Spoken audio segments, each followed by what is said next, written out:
All right, welcome in hockey fans to the Pro Hockey West Report. We're back. A little hiatus. We're back now with the season well underway. Scott Strandy with you tonight live from Budweiser Event Center in Loveland, Colorado. Nick Maxon joining me from live in the studio in Apple Valley, Minnesota. Stephen Marsh joining us live from Las Vegas, Nevada, that vibrant city where I heard it's cold. Yeah, it's a little bit cold today.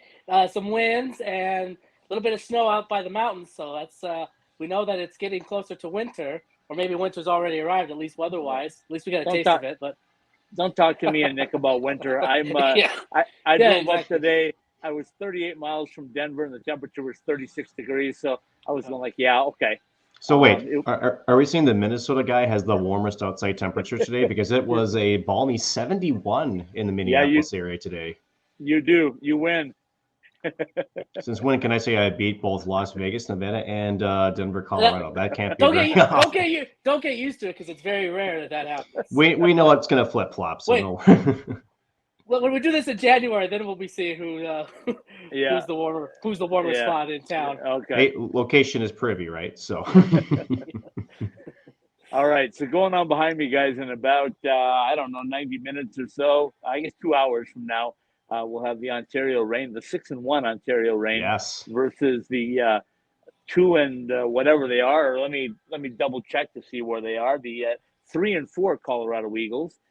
As things get underway here at the Budweiser Event Center. Great to be back in an AHL building. It's been a lot of NCAA stuff for me. I know Steven's found his way to some, and Nick's been bouncing around on every level you can find doing some play-by-play. So great to be back with everybody tonight, and nothing better than being at an arena, at least one of us. So let's dig into this thing. Guys, what do you think about the AHL and the start, just in general? Nick, we'll start with you. Let's stick with the Pacific Division. I like the parity. And, to when we talked about the preseason and more importantly, what we would expect, I think they're going at least early on a kind of like we planned, but I think they're a nice surprise here. How about Coachella Valley? We're going to get into them a little bit later, but sitting fourth, technically tied for second in the Pacific Division. There hasn't really been, say, the one team that's really been scary good per se. I know Wilkes-Barre Scranton is the only undefeated team at, I think, 6-1 in regulation. But other than that, it's been a pretty up and, shall we say, pretty close between most of the teams. So granted, it's early in the season, but nobody really hasn't separated themselves, at least as of yet. Any thoughts, Stephen, on what you're hearing and seeing from the Tucson Roadrunners? Steve Popper and I are good friends, and I'm happy for him to be off to a 6-1 start. Definitely not mirroring the NHL team that they represent. Well, the same could be said about the San Jose Barracuda, who are off to a pretty good start too. But you asked about Tucson. I'll talk about them real quick. It is, and I think this kind of goes back to the next point about the parity. You have two teams that last year were at the bottom of the standings and on the division, and now they made some big changes in the offseason. San Jose almost a complete overhaul in their system, and certainly with their team. Tucson similar. I mean, look at them. They're now right now sitting at the top, and they're both pretty good. I mean, San Jose is really good, and Tucson looks really good. I know they played here to start the season against Henderson, and that's really their only loss. They split the season opening weekend here against Henderson, and they haven't lost since then. So it's been a good start for Tucson. I think Steve Potvin's gotten to play in the right way. They've got some good talent. They brought in a guy like Adam Cracknell, who's got some leadership. He's the captain of that team. Of course, he's been everywhere in the AHL. I like to call him the everywhere man of the AHL. It seems like he's had a chance to dabble at every level and every team. It seems like at this level, and he's still playing. So I think that says a lot because it's a lot of young guys on that team. But you have a guy like him that brings that leadership in. So I think all that it's. And Nick said it though, it's early in the season still, but I think Tucson is certainly looking really good early on, and they are an impressive bunch. And the same could be said about San Jose, right there at 4-2-1. We'll talk more about them later too. But that's another team that has a new coach and a lot of new guys and everything, and somehow the new building and all that I think has revitalized the San Jose Barracuda organization, and they're feeding off all those things right now in their start. Okay, Nick, any thoughts on that or the Ontario Reign? Well, I'm going to see tonight right in front of me. Ooh, when we talked about this team in particular, Scott, Ontario was a team that I thought had probably the deepest cupboard in the Pacific Division. We were talking about depth up throughout their lineup, and granted, it's early 6-1, but and it's been defensive play that's really been their key and their hallmark. They've been really, really, shall we say, stout defensively. They've been getting offensive production also from their top forwards. We'll talk about how balanced they are, too. Again, I think 3 or 4 people tied at 4 goals as the lead. We'll get into some more details again later on, but they're a balanced squad. Exactly what I thought they would start off, and the early results, it's exactly mirroring what we thought they would be. Yeah, totally agree with you. Okay, let's jump into this. Let's break down these teams. We have 8 of them and only an hour to do this in. So, Nick, go ahead and start with whoever you want to start with. Well, let's start at the top, shall we? Let's start with the Ontario Reign. Let's do it this way. Ontario had a bit of a, shall we say, a rough start. They lost to their first game, but then ever since then, let's just say, nope, I take that back. Won the first, lost the second. They're on a 5-game current win streak. And let's just say this, they're blowing their opponents out of the water right now. Most recently, again, with Bakersfield back just a couple of days ago. And what I really like about this team is, again, we talked about the balance, right? There's really not one person that's leading the charge. At the top in points, you have TJ Tynan, who's got 10 points, 1 goal, 9 assists. So he's the playmaker of the bunch. Talk about goals, right? Akil Thomas, Aiden Dundas, and Samuel Fadjimo, 4 goals apiece, right? And then Rasmus Kupari, he's up with, I think, the Kings organization right now, but before he left, 3 goals to his mark. So you're getting production up and down this lineup. And to me, when you have that balance up and down your lineup, it breeds success. And the Pacific Division, to me, is, I think, at least early on, I think the toughest division to play in right now. Tucson. We talked about how good they've been out of the gate. They got quite a few penalty minutes. 181. Ontario, part of the reason why they've been so good is only 76. So they've been very disciplined and not allowing other teams to either change or carry momentum in their hockey game. So they're really good at 5-on-5. So to me, that's been their biggest upside, has been their even strength play. They'll have to carry that forward, I think, as we move forward, because their special teams haven't really gotten a true test of it yet.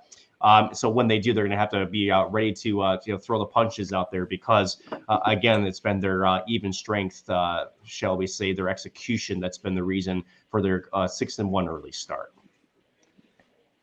Yeah, I totally agree with you, Stephen. Any comments on Ontario from what you've seen? Well, Ontario they were one of the top teams last year in the Pacific Division. I think they are certainly going to be one of the top teams in the division this year. They are a good bunch, as Nick mentioned. They probably broke down a lot of it. They are very, very balanced in how they go. They've got some good goaltending, which is not bad either, and they are going to be a very viable foe for anybody in this division this year. They're going to be I think they're going to be near the top this whole season, if not the number 1 team the whole season. We kind of saw that last year. There was them and the Stockton Heat at the time. They were kind of battling for that top spot, and I think Ontario's going to be right there again this year. Will there be another team that's contending? Right now it's Tucson that's in that top spot. But, I think they're off to a really good start right now. They got a good pace of things going on. 5-game streak right now, as Nick mentioned. So I think Ontario is a good opponent. And they've got a good farm system, too, with the Kings. So even with some of the players being with the Kings that they've had in the past, and even losing some players that the Ontario Reign have lost, they are still got some good talent on their team. Yeah, and all good points. I will say as well that we talk about the what's the right word? The family of teams between the Kings and the Reign, and I think they're very tight, very close this year. And I think you've seen some differences in some of the teams. Henderson maybe trying to get used to the new head coach and the new system of the NHL. Arizona, we know what that's like, right? And here in Colorado, it's just trying to get everybody healthy and on the same page. And they lost a lot of guys. They brought back a lot of guys, but you got to mix everybody together. And when you're coming off of an NHL Stanley Cup championship, sometimes it takes a little time. So I think it's early, but I think we're seeing some good things from a lot of teams. Steven, let's go to you next. Who do you got? Well, I guess we'll stay towards the top, and that would be San Jose Barracuda. We talked about them a little bit at the top, so a little bit about them right now. They are in second place in the division. They are 4-2-1 with 9 points. As we mentioned, they opened up their new arena, Tech CU Arena, officially a couple of weeks ago against the Henderson Silver Knights, and got a couple of wins there against the Silver Knights. But since then, I think they've maybe on a little bit of a losing streak. They haven't won in their last 3 games, but they are led by a couple of players right now. You got Andrew Agazzino with 6 points, and then you got Derek Pouliot, who played with Henderson last year. He's leading tied with the Barracuda right now in points with 6 points, all assists in 7 games. And then we've talked about Thomas Bordelot before. We thought he's going to be one of their top players, and he's got 4 points right now, but all of them goals. So he's got 4 goals in 7 games, and I believe a lot of those came fairly recently in their last couple of affairs. So Bordelot is starting to click, and and you just look down the line. I mean, we talked about Brandon Coe, William Eklund, but he's not active. There's a lot of good talent there. We kind of wondered what kind of team would this be. Well, they're getting a little physical too. They're one of the teams that kind of lead in penalty minutes. I want to go there. Well, I want to mention, 181 penalty minutes, and actually, there was some activity in their last game. I guess there was some stuff happened between the Barracuda and the Roadrunners, and didn't look much into it, but some suspensions came down for some other players. But what happened was Barracuda head coach John McCarthy and Steve Potvin were both fined for their team's actions prior to the start of their game on the October 29th. So something happened there. It must have been during warm-ups or something, and obviously something happened to cause both coaches, McCartney and Potvin, to get a fine when those two teams met a few days ago. Are you familiar with that, Nick, or do you want me to go there? Go there. Yeah, go ahead. I figured Scott would have the insight on this. So yeah, an opening face-off melee. Let's say that both teams don't like each other. Steven and I saw them out at the rookie tournament, and I commented multiple times about how I thought the Barracuda were a little bit rough and tumble, and maybe we're trying to set a tone as opposed to set it in a scoring tone. Although they do have a pretty good record right now. They definitely want people to know that they play physical, and they showed that certainly against the Avalanche in the rookie tournament. So I'm not surprised at it. And you're not going to push around that Tucson Roadrunners team because of their experience. They got young kids, but they got experience too because they're really young kids, can't even make it there yet because they're not old enough. Mm-hmm. So it's a mix for Steve Potvin, and knowing Steve, he's not going to take anything from anybody. And those two teams right up at the top with Ontario, they're not going to get pushed around. No, they're not. And, I'm going to have a hot take here. I'm going to have a hot take here on the Pro Hockey West Report. I feel like the San Jose Sharks and more importantly, Barracuda, I think this is a honeymoon stage for them. I commented on how I thought they were thin in terms of their skill. Mind you, this organization has gone kind of kicking the can down the road in terms of a full organizational retool and rebuild. They've got some good pieces. Let's not forget, you mentioned Thomas Bordelot. You have Jesper Weatherby, the old North Dakota product, and you have William Eklund that's down there in the AHL as well. But beyond that, as far as notable names, San Jose just doesn't have the depth yet. So as much as I like the quick start here from San Jose, I'm just not sure it's sustainable. And with the most recent streak, and that they're 0-2-1 their past 3. Again, the physicality to keep that up for a full season. That's usually not a full season sustainable line of play that you're gonna to execute it to the way you want. So I'm happy for them. I like the good start for them. I just don't see it lasting longer than it has already. And we're already starting to see the throttle coming back here from the Barracuda already early. Okay, I'm going to follow your hot take with a warm take because it's going to be semi-warm on what you just said. Is that that physicality is indeed hard to continue with, and usually what happens, you find yourself taking penalties that you don't want to take. Mm-hmm. And then as the season progresses, the teams get better offensively. And what they end up doing is they start to burn you on the power play. And when that happens, usually that forces a change in your style of play because you can't afford to be going to the penalty box all game and giving up penalties, power play goals, I should say. 100%. So anyway, that's my thought. Okay, since I'm here in Colorado, let's jump right to the Colorado Eagles, who, by the way, have played a lot of games on the road. This is only game number 3 at home. So they've traveled around the country. I saw them in Henderson last weekend. They've also been to Texas. They've been to San Diego.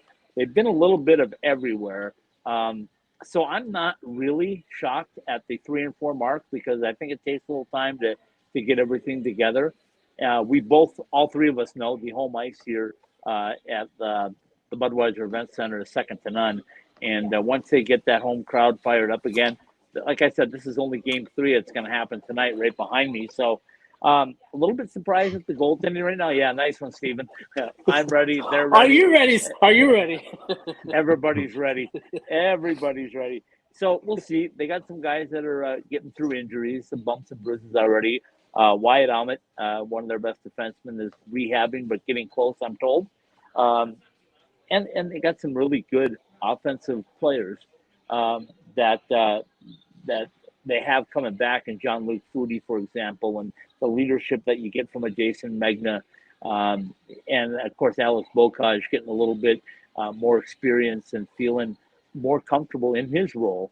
I think you're going to see them starting to put the puck in the net, and as they put the puck in the net, it usually means they're controlling the game, and when they control the game, that means less opportunities for the opponent. And with Justus Anunen in net, seeing the lion's share of goaltending duties, that would be a strong point. Now, Justus, I believe, is not here tonight. I believe he might be in Finland, if I'm not mistaken, with the big club. But we'll see what happens. It's going to be a good matchup, and I just think it's time. It's time for the Colorado Eagles to get things rolling again. When they do, they will be a formidable opponent for nearly everybody they play. Guys, thoughts?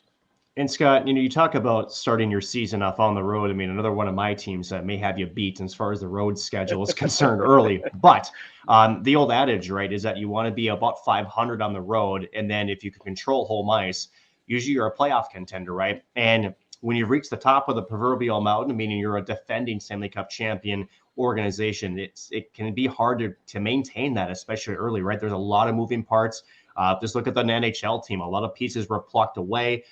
Some key pieces, let's not forget. AHL, it's the same thing, right? So it's sometimes, like you mentioned, a bit of a slow start, but 500. Again, we're only 8 games, and it's still so very early. But you get home a bit of a stretch here in home ice. Now this is when you can really plant the flag down, really start to get your legs going. I really get that familiarity. You feel comfortable. And I think with the depth of talent that Colorado has, I think they'll find the way. You're going to see them go on a bit of a hot streak here. So I do believe that, again, when you start the season on the road as much as they have, that can kind of, be a little bit of a parachute to try to get your full wingspan going. Well, there's some home cooking coming their way as they start tonight. So they'll get a few games at home here in a row. Steven, I got a cowbell for you. Hold on a minute. No, I don't. I do want to confirm what you were saying about Justus Anunen. He is with the team. They are in Finland right now, the Avalanche, and they were allowed to recall an emergency goaltender in case of injury. So he's with the team overseas there. So, but he'll be back, I'm sure, soon with the Eagles, and they're going to need him. And we saw the Eagles last year were kind of, there was a point where they were just kind of middle of the pack, and that's kind of where they had a kind of a strong finish, obviously, and had a pretty deep playoff run. So, as Nick alluded to, it's still really early in the season. I mean, you don't want to get too far behind, but Colorado's kind of right there in the middle, and when they've had so many road games, and the fact that they're about 3-4 is not terrible. If they're going to have, now that they're going to have, the result of that means they're going to have a bunch of home games coming up here, and if you can defend home ice, which they're pretty good at doing there in that tough environment there in the Budweiser Event Center, then that'll help the Eagles be able to kind of be where they want to be, which is towards the top of the top of the division. Well, I'll be here tonight. I will also be here Tuesday night, and then I'll be back on a jet plane again going somewhere. All right. Okay, Nick, who you got next? So let's keep in the top tier, right? How about this? Coachella Valley, the newest member of the American Hockey League, actually having a pretty decent start to the season. So let's look at a couple of things, right? Let's first look at their record, 4-2 for 8 points. So not too bad. Again, they're not going to see their own home ice till December mid-December. So still got about 45 more days before they actually play a home game in their arena. Last I checked from our construction camp, because apparently that's my second job, is just watching construction cams. Seems to be on time. So it's going to be a beautiful building. Can't wait to be a part of that if you're a Coachella Valley fan.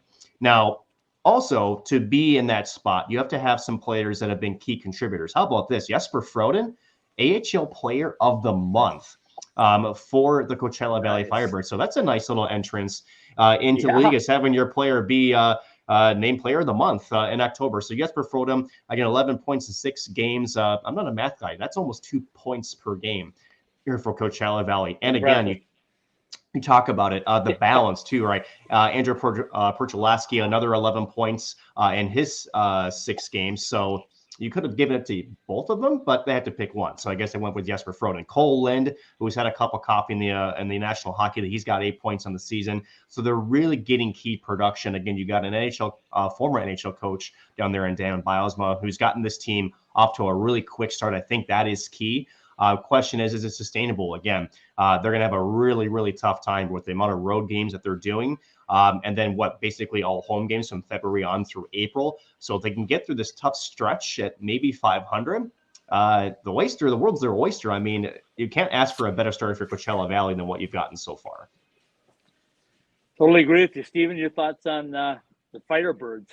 Well, and this is going to be really a big test for them, because they did get some quote unquote home games in, but they're playing those games in the Seattle area, where the Kraken are in that area. Of course, they're their NHL parent club, and then they're going to have a bunch of road games, I believe, in the month of November. And of course, they open up their building in December, so they still got quite a ways before they're actually going to be in their building.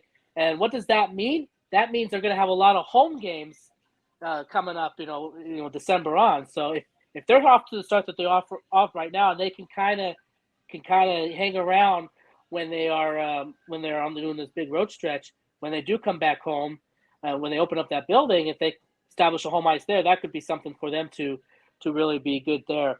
We want to mention this. They've got some good goaltending too, but Joey Decord was just called up to the Kraken, and he actually got to play in his first game of the season just the other night. His Martin Jones missed, and then they signed Christopher Gibson from Coachella Valley, but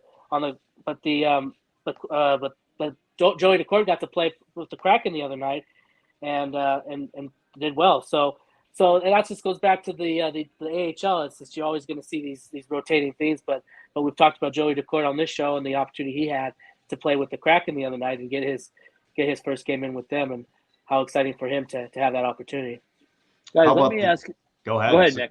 No, go ahead. How about the start that the Kraken have had in year 2? Holy cow. I mean, I think we all expected progress, but I don't think we thought that they would start off this fast. They look like a completely different team. Now, mind you, they had some really key off-season pickups, but even then, sometimes you think it takes a little time to get acclimated, new system, new line mates, new teammates, all that good jazz. Dare I say they're kind of firing on all cylinders right now. So good for Seattle. Very quick rise in their second season early on. But their goaltending depth is getting tested early here, because Grubauer's on injured reserve, and then Martin Jones was unavailable the last game, so that's why Decord got in the game. Then they signed this Christopher Gibson. We called him from. They just signed him Coachella Valley, and they had to bring him up on an emergency basis. So their depth is getting tested early in the goaltending department, if you got to rely on Joey Decord, you're okay. Okay. And that was one of our preseason talking points, Scott and Steven, was how reliable was Seattle's goaltending tandem going to be regardless, right? So it's almost a kind of a blessing in disguise that Joey Decord is actually getting the time to call up. I know injuries and Martin Jones, and Martin Jones has been a stalwart, but he's not the long-term future for Seattle. So for Joey getting some early games in, probably earlier than he probably would have anticipated, I think it's going to bode both short and long-term success for Seattle as they kind of continue to evaluate whether Grubauer and that contract that he signed, shall we say, early, and it hasn't met expectations. We'll just put it that way. And Martin Jones wasn't an injury situation. There was a family situation that made him travel there. But still, if that's part of the AHL, you got to have guys in there that can fill in the lineup when when stuff like that happens. We're going to see it as the season goes on. Teams are going to have injuries and go out, and you're going to have to call upon your American Hockey League players to come up and fill the void. So then you're going to have guys at the AHL level that are going to be able to step up and keep those teams afloat if there's going to be some of your best players that are going to get called up throughout the season. So the fact that these teams that are off to are good starts is good, because we see as the season goes on that these teams, we see as we get to the flow of a season, the NHL club may have some injuries, and the AHL club, will factor from that, because of course they'll lose players to the AHL, and then you might have to call it from the ECHL or sign these PTOs or something as time goes on. So it's good to get off to a good start now, because we see what happens when the season goes on, and you might need to have if you have a little bit of a bump in the road, you need to have a good starting base to be able to manage those. Good point. I want to ask you, Nick, real quickly about the Coachella Valley team. Sure. We know they're coming into a new building. We know that they're going to be excited about a new building, but we saw it at Arizona State the first weekend. There was so much hoopla that the guys were a bit distracted. They came away with a split against Colgate, which probably they get a sweep if they don't have all the hoopla. Coach Powers said that his guys were exhausted by Saturday night, both mentally and physically. Is that going to be an issue for Coachella Valley coming in? Brand new city, brand new building. You got to find homes. You got to do all of those things off the ice, and your time is going to be, I'm guessing, taxed by media as well, at least for a while. How does that play in your mind? I don't think you can compare these situations. Now, granted, anytime that you're doing a home opener, it's a brand new franchise. There's going to be some pop and circumstance with that.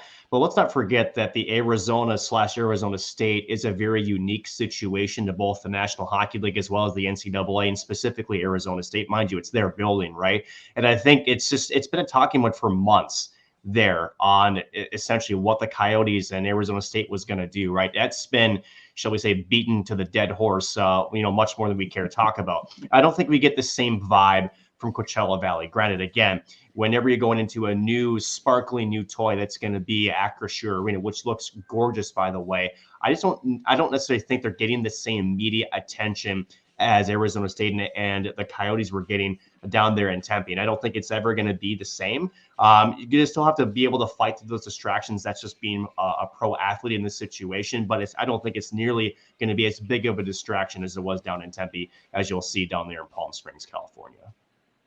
Yeah, good stuff. So 16, by the way, 16. That number is the number of straight road games now that Coachella Valley will have before they open up their arena. So I think part of it is going to be relief. They're going to be extra excited because there has been this buildup, and they're going to have this 16-game trip, which is going to be very interesting to see how they factor through that.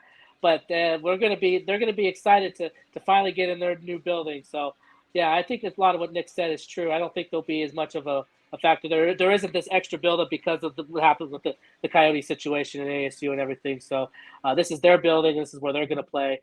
And so I think that's going to be good for them. But because of that, they got 16 straight on the road, and they won't travel for all that time. They'll be probably I don't know. I mean, all these games most of it's travel besides most of it's travel. Yeah, because yep.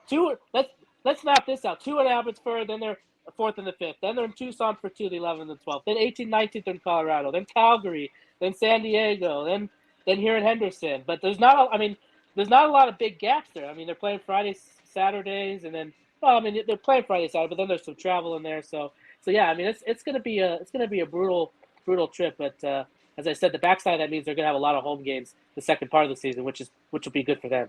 They're trying to get to medallion status before the end of the year. That's exactly what it is, Scott. I love it. All right, let's do this. Let's take a break. Let's come back and let's finish up with our final 4 teams that we have in the coverage area. The NCHC, where the best in college hockey compete, and the numbers back it up. In the past 8 years, 6 teams in national title games that are run of 4 consecutive national championships, 2 Hobey Baker winners, and 46 All-Americans. More than 70 alumni in the NHL with multiple Stanley Cup champions. A leader and innovator in the sport, including a one-of-its-kind pod. One conference, creating champions and improving the game. This is the NCHC. Really, JR? You think you can still do this? I'm focused. You're way too old. to hit that target from there. I've been listening to everything you said. It's been running through my head, locked and loaded. All right, still got it. Still got it. Who's old now?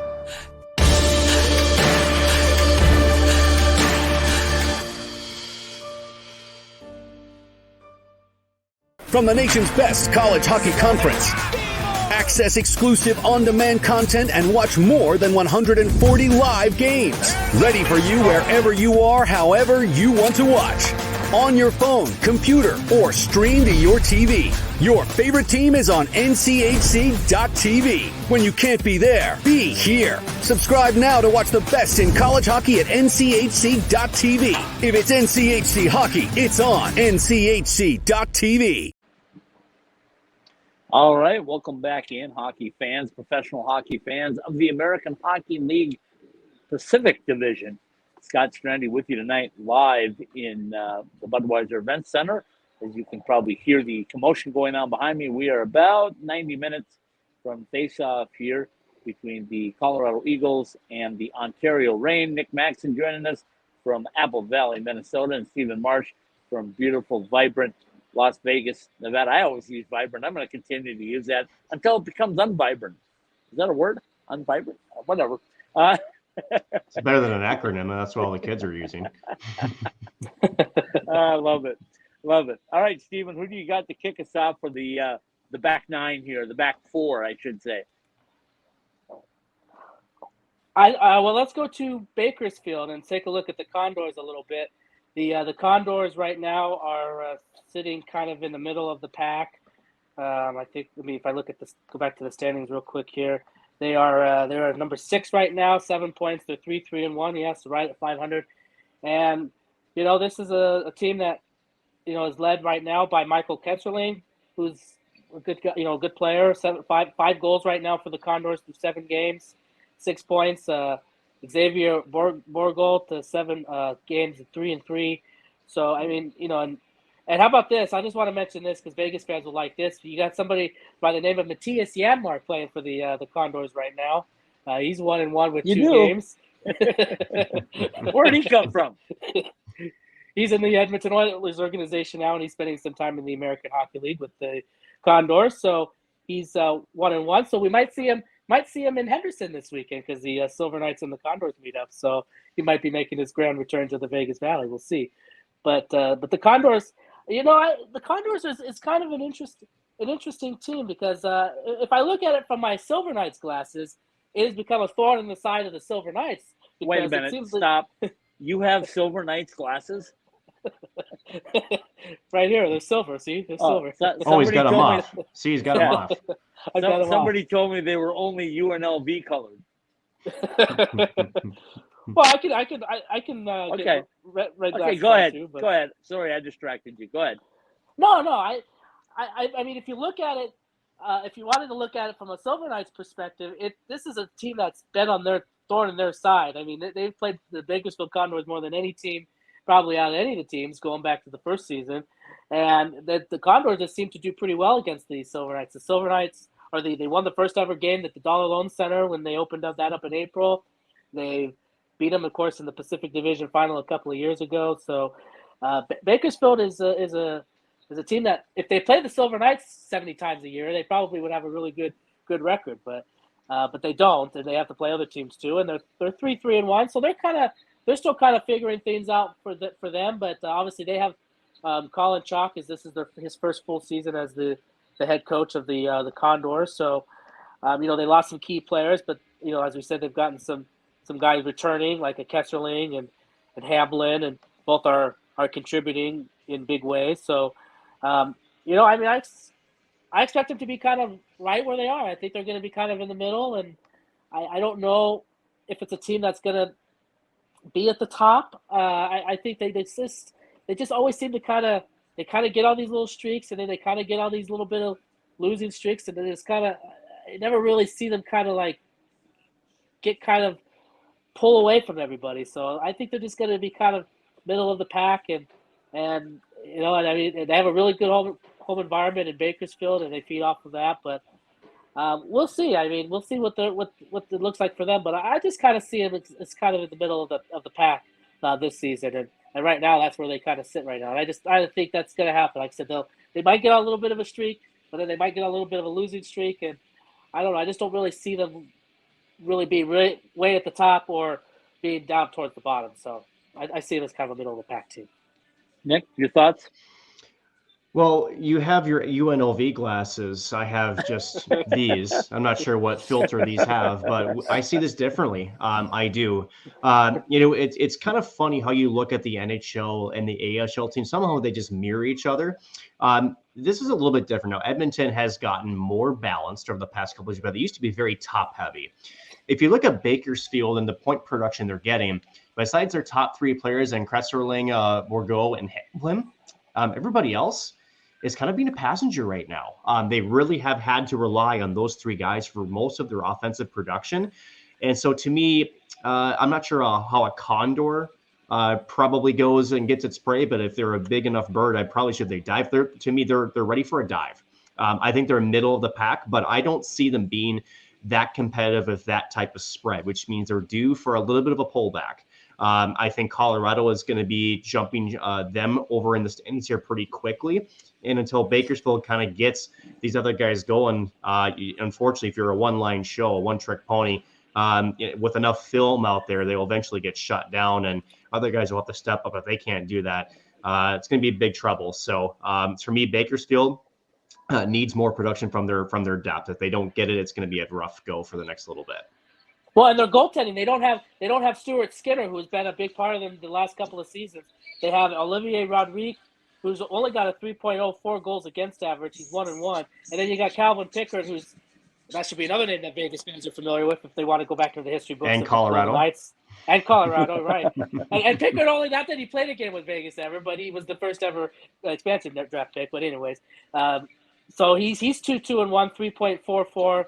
So, I mean, both are over 3 goals against average. So, the goaltending has not been necessarily stellar in the early going, too. Like I said, they don't have a Skinner-type guy who's now with the big club in Edmonton. So, that's another factor, too. I think it's just going to be hard for them to kind of get any kind of flow as the season goes on unless they can, at least those goaltenders can get hot and help steal some games. But that's another aspect of it, too. Nice transition for me. Tucson Yes. Roadrunners have great goaltending. Yes, Ivan do. Prosteved, Yes. however you want to call him. I call him anything, but I just call him Ivan. How about that? Anyway, 7 goals against, a 1.53 goals against average. Now that's what's carrying that roster right there. That and experience in Tucson, and a coach that the players love to play for, whether you're a young kid or an Adam Cracknell. You love playing for Steve Potvin because you know you're going to get honesty. You know you're going to get the best that he has to give. And that's a difference maker. I'm telling you, they're going to be around all season, barring any injuries or barring the Coyotes reaching down with their big claw and grabbing a bunch of guys. But I don't foresee that happening because the Coyotes have got to develop something. Hey, national anthem going on behind me, folks.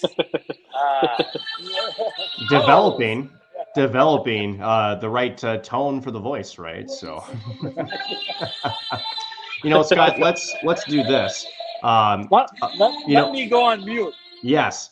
Yes. So let's do this, Stephen, because not that we want to black out the national anthem, but Tucson's kind of a curious case, and I say curious is because they have kind of a unique mix of both.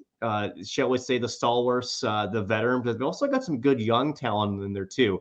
And then we know we've had high praise for Steve Potvin as a coach on this channel in multiple different facets. And shall we say the early results, Stephen, they're showing pretty good. And so my question to you is, for Tucson, which is, shall I say, have had some ups and downs in their franchise history, how do they keep this momentum going? They're in a tough Pacific Division. It's going to be tough to kind of stay at the top. So how do they do it? Well, I think it's got to continue to do it the right way. I don't know if playing the kind of physical game that they played with San Jose, but that might be just a San Jose thing. I mean, they can be a physical team, but I really think if they can keep Prospatov, for a lot of the season, I think he's going to really steal them a lot of games. I saw him the first game of the year against Henderson here in Henderson, and he was probably the reason they took that game. I mean, and we're going to get to Henderson a little bit later, but Henderson's off to a rough start. And a lot of those games that they felt like they could have won at some untimely things, but he really stole the game. And then the reason I think that Henderson took the second game of that series is because Prospatov wasn't in that to start with. It was the other guy, and they were able to capitalize on him. And then Prospatov did go back in. I don't think they scored anymore after that. So I think he's really a key. I mean, you look at the difference, 4-0 for him, and then 2-1 for Gillies. And Gillies has got a 4.41 goals against average. So in the time that he's been in that, it's not been pretty. I think those numbers are pretty skewed. It's been it's been skewed by this. Stop. Yes. Stop for a minute. I have one thing to say. Knights. Oh, I missed it. You know what's funny about that is they even did that when we were at the North Dakota ASU game. There was even a few people in there that yelled that. So at the opening night for the Coyotes, unfortunately, there were more Winnipeg fans there that gave us a good True North scream during the Canadian anthem. So anyway, I thought I had to throw that in there because it was a really good rendition of the national anthem right here at Budweiser Event Center. Thanks for covering for me, guys. I appreciate that. Yeah. So I think the mix that Tucson has is going to make them a great AHL team all season long. I don't see that changing. And as I was starting to say before the anthem came on, I don't think the Roadrunners are going to lose players like other teams will because the Coyotes have a different philosophy this year and next year and the year after and the year after that. Well, what about guys like Scott? What about guys like Michael Carsoni and John Sebastian D? I mean, they're going to be a big part of this year. I mean, they're already 12 points for Carsoni, 8 points for D. So they're going to be a big part the whole year too. Having those guys on the team. They're not going up to the Coyotes if that's what you're asking. They're AHLers. Right. So they're going to be. That's why I say they're going to be stable there. And with Ivan the Great, if they don't need a goaltender call up, Ivan the Great's going to keep them in a lot of contests. They have some good defensemen. Victor Soderstrom is one that jumps to mind. He's had really good opportunities with the Coyotes and just hasn't quite cracked that lineup yet. But I foresee him being a roadrunner for much of the year. And if he's there, that's an NHL caliber defenseman on an AHL roster. A lot like what you're starting to see here in Colorado with Wyatt Ahmet and Steve Middleton, guys like that.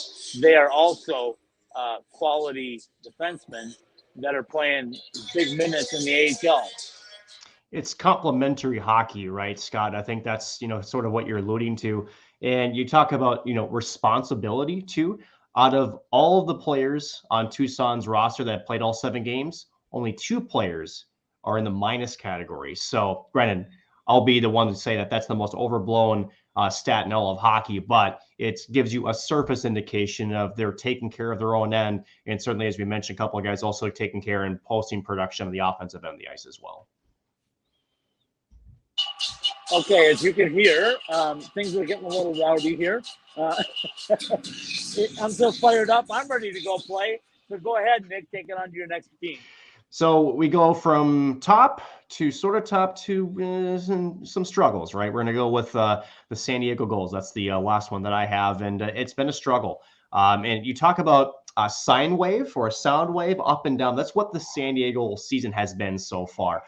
Whether it's you're winning 6-2 and then the next time losing 8-5, just to give you a heads up. That's kind of what this team has gone through so far early this season. They just haven't found that consistency that they've really needed. Now, a couple losses here in a row, the last couple of games to Abbotsford, and then again a win over Colorado, but they've been tight games. So for San Diego, they just need to find their identity. They're getting offensive production on some nights, and then it completely dwindles away the next night. One night you're only giving up a goal, the next you're giving up 8. So it's like, what team is this on any given night? They still haven't really found the cohesiveness yet. Can we say that's maybe similar to what's happening in the NHL club? Anaheim somehow was able to sneak away a win against Toronto, which I know Toronto media is absolutely having a frenzy over that one right now. It's kind of funny. They've won 2 in a row. They've won 2 in a row. Right, I know, right? But to me, it's still the same thing. You have an organization that just lacks the necessary skill and the depth at pretty much all the positions. They're still in a big, major, deep rebuild. This is going to be what you get, and so they're going to have to rely. And now their mind is Jamie Drysdale too for a while. Yep. So. Yeah. So when we're trying to get your concrete foundation laid, this is not the way you want to start your hockey season, is to have all these big swings up and down on both ends of the ice. And so it's unless they find a way to sort of settle down and try to keep it more even keel. If this is a sign of things to come, it's going to be a tough goal here for San Diego. Something that we probably had predicted and alluded to in our preseason, preview here just a couple weeks ago. Yeah, without a doubt, as you can hear, they're ramping up the music again here. So things are going to get rocking and rolling quickly. But, Steven, your thoughts on San Diego? That Jamie Drysdale, obviously a big, big injury. That's going to hurt them depth-wise. But can they recover from this? Yeah, I mean, I don't really know. I mean, the Ducks, it is a complete rebuild, it seems like. And I think as the season goes on. That seems like it is. Yes. No, it is. Yes. I mean, if the Ducks continue to struggle, which they probably will, that means you're going to probably see some players coming and going between the Goals and the Ducks as they try to, figure out who they have and who they want to get a look at, and so that'll affect the Goals too, because they're going to be, their lineup is going to look a lot different on a nightly basis, because they're going to probably see some movement between the Ducks and the Goals.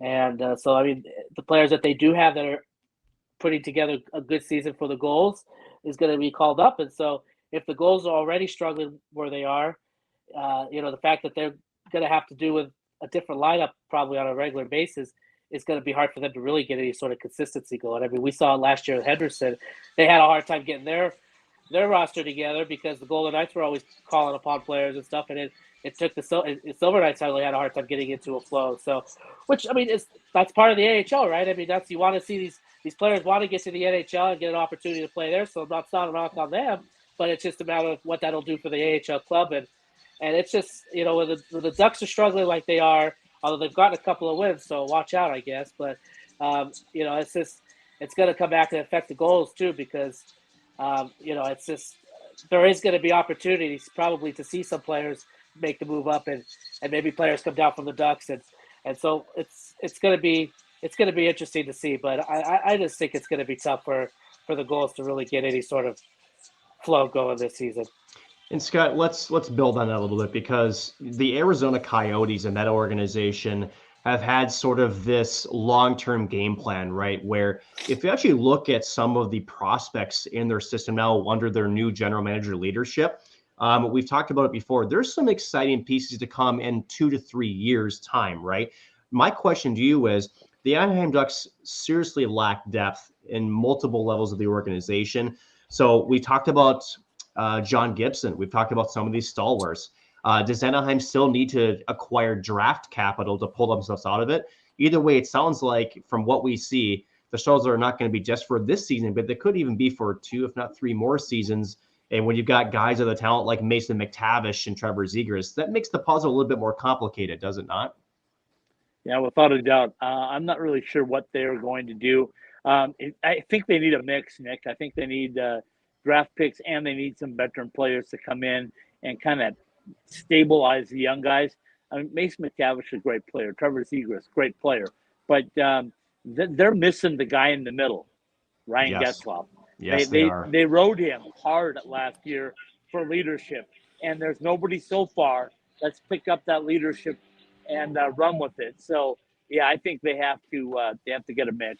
It's going to be interesting what the Coyotes do with their roster, because they've got a bunch of guys coming. They got a bunch of prospects, and they got a bunch of draft picks again. So how long are they going to continue to streak? I can tell you right now that they are not going to be in any new building unless they leave Arizona. They will not be in a new building for 4 years minimum, because that's what it's going to take if everything gets approved in Tempe. So they're pretty much going to be a 4-year plan at Mullet Arena. There's no other way around it.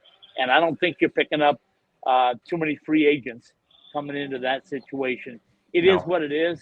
And my advice to the Coyotes, and they obviously don't listen to me, but I would have flown under the radar on this thing. I would have just said, thank you, Arizona State, for taking us in, and let's just play and let's just be the best we can on the ice. And instead, they tried to turn it into a circus about how great this is going to be when your general manager comes out and says, let's make this the loudest building. I mean, who does he think he's fooling? Even if you are the loudest building, you're 4,700 strong as opposed to 18, 19, 20,000 in some buildings. I mean, come on. You got to be a little bit realistic, right? We also know that a majority of those season ticket holders are brokers. They're not real Coyotes fans because the brokers are smart. They knew that if they snapped up the first 5 rows, they were going to resell them at a great market. I mean, look at the students at Arizona State. You can buy 400 tickets for $25 each. Okay, if you can't go and you're a student, why not sell it to a guy from New York Rangers, for example, and get maybe 5 times that $25 back, and the guy has to sit in the bleachers without a back on his seat. But you think he cares? No, he don't care. No, because he's getting to a game. If he's throwing out $150, the student's making 6 times what his face value of his ticket was, and that guy's getting a steal. You know, he's going to be able to stand almost at the glass at that one end of the rink. So I don't know.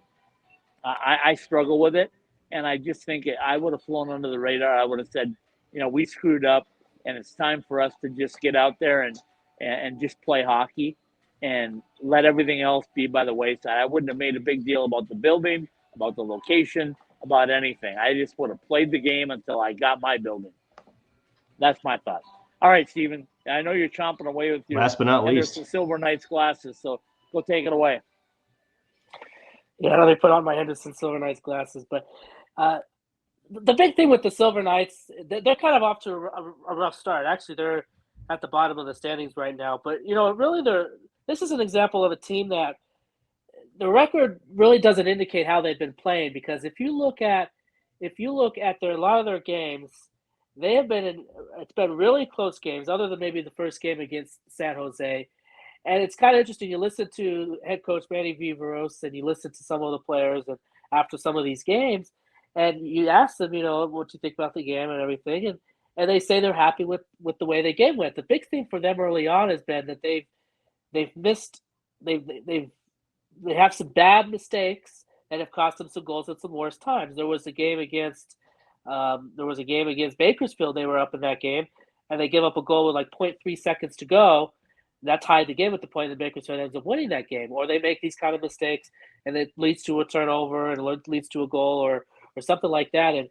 And that's, I mean, they're 2-6, but they could easily be. It could be 6-2 or at least 5-3. I mean, they've been in some really close games, and like I said, they have 2 wins. They have a win over Tucson. They have a win over Colorado. They've played Ontario. They've lost to that. They've played Bakersfield, and they've lost to them, and then they've 2 lost to San Jose at TechCU. So I think they're going to turn things around. They do have a guy named Sheldon Rempel who's been getting hot for the Silver Knights later. They picked him up in the offseason, came over from the Abbotsford, and he's really starting to excel with the Silver Knights. Already has 7 points in 8 games. You got Byron Froese, who came over from Stockton. You know, what was the Stockton Heat at the time, and has joined the Silver Knights. So they've added some veteran presence to this team. I think we talked about at the beginning. I think because there's a new system with the Silver Knights or the Golden Knights and everything with the defense side of things, maybe it's taken some time for these guys to get a little bit. But like I said, they've not been disappointed. And a lot of those games early in the season, they really had a tough. The schedule was really brutal the first part of the year. They started the 2 games against Tucson. Then they had a Tuesday. The following Tuesday, they had to go to Ontario and play the Rain. Then the next night, they were at home against Bakersfield. And then 2 days later, they were in San Jose to play the Barracuda. Well, after those first couple of games, if you're struggling, if you think that, you know, if you're struggling to kind of get together as a team, or if you feel like there's a couple of things that you're miscuing and stuff, but it's tough to practice that when you have to play every other day and then you're a day off and stuff. So the schedule for the AHL for them has been brutal to start with. They won't use that as an excuse, but I think that was part of the factor too. But now the last couple of weeks, they've only played on the weekends. Last weekend they had a Friday-Saturday matchup. This weekend it's a Friday-Saturday matchup. Yes, they got to go to Bakersfield Friday and play at home Saturday, but so does Bakersfield. They're going to have to do the same thing. And actually, Bakersfield, I think, plays tonight, or they played last night, so they're going to play. They'll be more tired. So I think for the Silver Knights, it's not time to panic yet. 2-6. I think they're a better team than what their record indicates, and I think it's just going to be a matter of, can they limit those costly mistakes that they make at the worst possible times that cost you a goal or two. And because this division is so good, one goal like that is going to be really could be the difference between a win and a loss, because this division is just so good, and teams will make you pay if you make a big mistake like they have. So they've played pretty well, but they've made some costly mistakes, and it has cost them some wins. So hopefully they can turn all that around and really turn their season around at this point. Nick, thoughts? So there's the old adage that sometimes you have to create your own luck. And for Henderson, they need to start making their own luck. So let's take one stat. They're a -4 in goal differential, which is actually not bad. Here's the problem. They're tied for second least amount of goals scored in the entire division at 21. So when you look at sort of the big hinder to them, it's been their offensive production. Only 21 goals so far in the season. They're about middle of the three-quarters of the way down the list in terms of goals against. To give you an example of the best team right now in the division, the Ontario Reign, as far as goals for goals, it's 28 and 14. They're a +14. So you talk about what the standard is or what the elite tier is and where Henderson is. That's just more than mistakes. Now, granted, costly mistakes, sure, maybe cost you win or loss, but that's still, that margin tells you a bigger story. That is, they're not getting enough on the offensive side, and there's still some holes defensively. So, and let's talk about some of the other guys like Brendan Brisson. I think all of us were initially a little surprised that he was sent down and didn't start on the Vegas Golden Knights. I think now we're starting to see it. Maybe only 2 goals and 2 points on the season so far. A lot of those other younger guys have not gotten going. So for me and for Henderson, it's about the young kids and those highly touted young kids. That's where they really need to pick up the slack. If they don't, it's going to be a long season for Henderson. Yeah, I'm glad you brought up Brisson. Because that is one. He's got Go 2 quickly, goals. Steven. You're out of time. Run out of time. 2 goals in 8 games, but he's somebody that really has to really step up for Henderson to have success, because they're going to rely on him too. A big part of their. They just recently got Daniel Miromanov back as he recovered from some off-season surgery. So having him back in the defensive end, he's already got 3 assists. So he's already been a positive presence in the lineup for Henderson. So I mean, there's some good signs there. But yeah, I think Brisson's going to have to certainly start getting some more production, and hopefully that will help spark the rest of the team too.